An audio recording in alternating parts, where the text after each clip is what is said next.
आज चर्चा करेंगे स्टॉक मार्केट की। 2022 में आपको कहाँ निवेश करना चाहिए।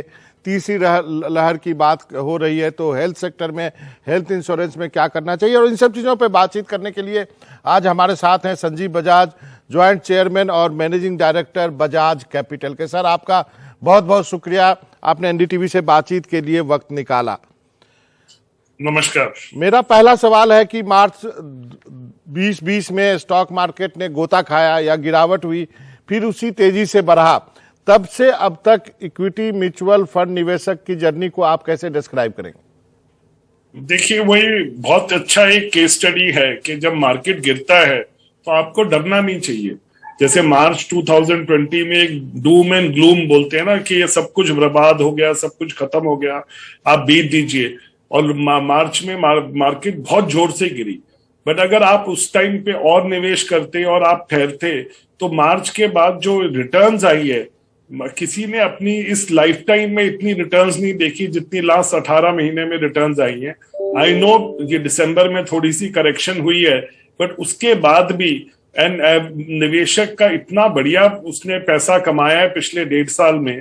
तो इसमें ये जो पर्पस है कि देखिए, अगर आप लॉन्ग टर्म इन्वेस्टर हो तो आपको मार्केट में इन्वेस्टेड रहना चाहिए। आपको ये मार्केट के बढ़ाव चढ़ाव के हिसाब से नहीं इन्वेस्ट करना चाहिए, आपको लॉन्ग टर्म के हिसाब से इन्वेस्ट करना चाहिए। 2022 के लिए मार्केट को लेकर के आपकी क्या प्रेडिक्शन है सर? देखिए, 2022 में थोड़ी सी करेक्शन आ सकती है, बिकॉज एक सिचुएशन ये हो गई कि जो मार्केट बढ़ी है लिक्विडिटी की वजह से बढ़ी है। जो एडिशनल पैसा प्रिंट किया गया था with various, started by US Fed reserve, फिर बाकी रिजर्व बैंक्स ने भी पैसा प्रिंट करना शुरू कर दिया, इंसेंटिव्स देने शुरू कर दिए। अब इससे ये हुआ कि इतना मनी इन सर्कुलेशन बढ़ गया है, उससे थोड़ी सी इन्फ्लेशन बढ़ रही है।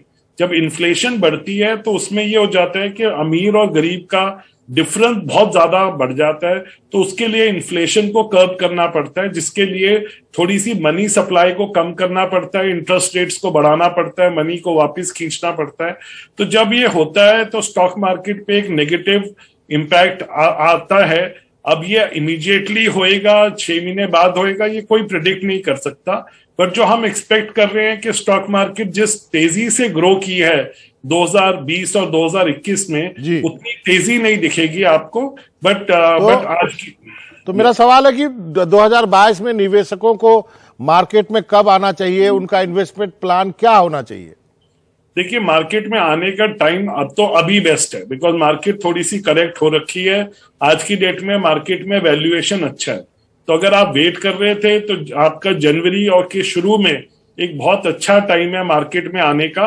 पर थोड़ा सा केयरफुल रहिए कि आप जो सिलेक्शन करते हैं, मेरे हिसाब से आपको वैल्यू स्टॉक्स या वैल्यू फंड सिलेक्ट करना चाहिए, या आपको ग्रोथ और जो ब्लू चिप फंड है, जो बहुत बड़ी लार्ज कंपनीज हैं, उसमें ही अभी निवेश करना चाहिए।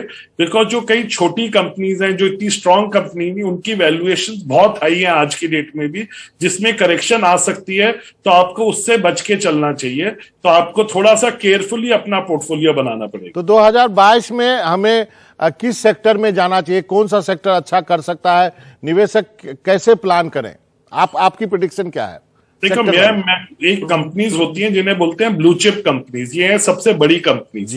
तो मेरे हिसाब से आपको थोड़ा सा ब्लू चिप और बड़ी कंपनीज में ज्यादा फोकस रखना चाहिए। तो जो जब भी मार्केट ऊपर नीचे होता है तो बड़ी कंपनीज बड़ी की बड़ी रहती है।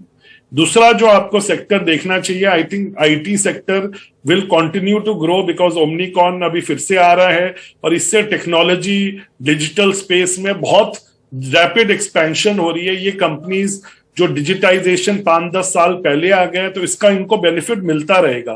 तो टेक्नोलॉजी सेक्टर के स्टॉक्स बहुत बढ़िया हैं। Pharmaceutical sector will continue to do well, because ये जो फार्मास्यूटिकल का भी डिमांड बढ़ रही है, नए ड्रग्स आ रहे हैं, तो फार्मास्यूटिकल सेक्टर में अच्छी बड़ी कंपनीज भी हैं। और इंडिया का अब नाम हो गया ग्लोबल में as a supplier and respect बढ़ गई है। तो इससे Indian pharmaceutical company should do well in the long run. तो ये फार्मास्यूटिकल सेक्टर बहुत मेरे हिसाब से बहुत अच्छा है। एक बार जब पैंडेमिक खत्म हो जाएगा तब आपको ट्रैवल सेक्टर देख सकते हैं, बिकॉज ट्रैवल एक बार बाउंस बैक करेगा। लोग बड़े देर से वेट कर रहे हैं, हम देखते हैं जरा सा भी बीच में खुला होता है तो हर आदमी छुट्टी पे जाने लग जाता है। रिवेंज ट्रेवल जिसको कहते हैं, रिवेंज टूरिज्म। तो अब मैं दूसरा एक सवाल है, जो एसआईपी में जो लोग इन्वेस्ट करते हैं उनको क्या करना चाहिए यदि मार्केट क्रैश करता है, तो उनके लिए क्या एडवाइस है आपकी? देखो, एसआईपी में आप इन्वेस्ट करते हैं तो पर्पस आपका एसआईपी करने का ये है कि जब मार्केट क्रैश हो रहा है तभी भी आप खरीद रहे हैं। तो आप एक एसआईपी इन्वेस्टर के लिए होता है कि जब मार्केट क्रैश हो रहा है तो आपको लमसम लेके दूसरी जगह से, अपने डेट से लेके आपको मार्केट में एक लमसम भी ऐड करना चाहिए। और आपको मार्केट क्रैश से डरना नहीं है, सिप का पर्पस ही मार्केट क्रैश को पकड़ना है। अगर मार्केट क्रैश हो रही है तो सिप करते रहिए, कोई डरने की जरूरत नहीं है। कोई आपको फालतू का ज्ञान देना है तो ज्ञान नहीं लीजिए। मुश्किल मार्केट में ये हो जाती है जब मार्केट बढ़ चुकी होती है तब लोग आते हैं। जैसे अब लोग आ रहे हैं कि लोगों ने इतना पैसा कमा लिया, तो अब आप लेट हो चुके हैं। तो आपको अगले बूम के लिए इन्वेस्ट करना है, एंड उसके लिए सिप बहुत अच्छा है। मार्केट बीच में खराब होती है तो आपको बेटर एलोकेशन मिलते हैं, ज्यादा शेयर्स मिलेंगे। और अगर आप लगा सकते हैं, आपके पास लमसम है, तो अपना डेट से निकाल के मार्केट में और ज्यादा इन्वेस्ट कर दीजिएगा। अगर मार्केट क्रैश होती है डरना मत। अगर आप अच्छी क्वालिटी कंपनीज में कर रहे हैं, अच्छे लार्ज कैप फंड्स में कर रहे हैं, तो कोई डरने की बात। तो जो हमारे दर्शक देख रहे हैं उनको बता दूं कि जो इन्वेस्टमेंट गुरु है बजाज कैपिटल के जो मैनेजिंग डायरेक्टर, उन्होंने साफ कहा एसआईपी में आप इन्वेस्ट करते रहिए, डरिए नहीं। दूसरा एक और चीज है, बहुत सारे फोन भी आते हैं सर, हम लोग को भी आते हैं कि रिटायरमेंट के लिए आप इन्वेस्ट कर दीजिए अभी, तो जब आप इतने साल बाद रिटायर होंगे तो आपको ऐसा मिलेगा। तो इसमें क्या करना चाहिए एक आम आदमी को, हमारे जैसे नौकरी पेशा लोगों को? देखिए, रिटायरमेंट के लिए आपको दो चीजें करनी है। एक तो आपको रिटायरमेंट के लिए एक कॉर्पस बनाना है, ठीक है, जो आप एक सेविंग का कॉर्पस बनाना चाहते हो, और उसके लिए एनपीएस बेस्ट स्कीम है, नेशनल पेंशन सिस्टम। एक तो आपको एडिशनल टैक्स सेविंग मिलता है 50,000 रुपए पे। अगर आपकी कंपनी कॉर्पोरेट मान जाती है तो आपको 10% आपकी सैलरी टैक्स फ्री हो जाती है। तो एनपीएस गवर्नमेंट की स्कीम है, 50% इक्विटी 50% डेट। तो ये आपके लिए बहुत बढ़िया है। उसके बाद आपको इक्विटी म्यूचुअल फंड में सिप करके अपना एक कॉर्पस बनाना चाहिए सेविंग के लिए। थर्ड है एक डेफर्ड एन्युटी प्लान है, जो बहुत बढ़िया है। जिनके पास एक्स्ट्रा इनकम है तो आप आज से डिफाइन कर सकते हो कि मैं अपने 60 साल की एज में मैं 1 लाख रुपए की पेंशन बनाना चाहता हूं, 50,000 की पेंशन बनाना चाहता हूं, या 2 लाख की पेंशन बनाना चाहता हूं। तो उसके हिसाब से आज की डेट में डेफर्ड एन्युटी प्लान मिलते हैं इंश्योरेंस कंपनी से, जिससे आप एक डिफाइंड मनी कि यार मेरे को 50,000 रुपए महीना तो आ ही रहा है, तो मुझे टेंशन नहीं है, जिसे सेकंड इनकम कहते हैं। सर एक सवाल मेरे डायरेक्टर का है, उन्होंने कहा है अभी पूछने के लिए कि जो अभी तक जिन्होंने नहीं किया है पेंशन फंड में, जो लेट हो रहे हैं, उनके लिए क्या एडवाइस है आपकी? देखिए, अगर पेंशन फंड में आप लेट हो गए तो मेरा पॉइंट है, डरिए मत। देखिए, at the end of the day जिस दिन जागे उस दिन ही सवेरा है। तो आप आज से इन्वेस्ट करना शुरू करिए। आपका पीपीएफ और ईपीएफ के चक्कर में काफी सेविंग हो गई होगी, ठीक है। तो आज की डेट में भी आप प्लीज एक सिप शुरू कर दीजिए। तो जितना आप डाल सकते हैं सिप करिए।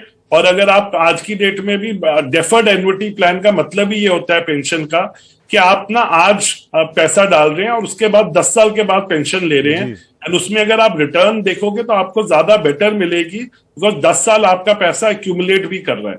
तो आप उसको भी देख सकते हैं। तो मैं आपको बोलूंगा, अगर आज आपके पास हैं 10 साल तो आप इक्विटी में डालिए, उसमें आपको बेस्ट रिटर्न मिलेगा।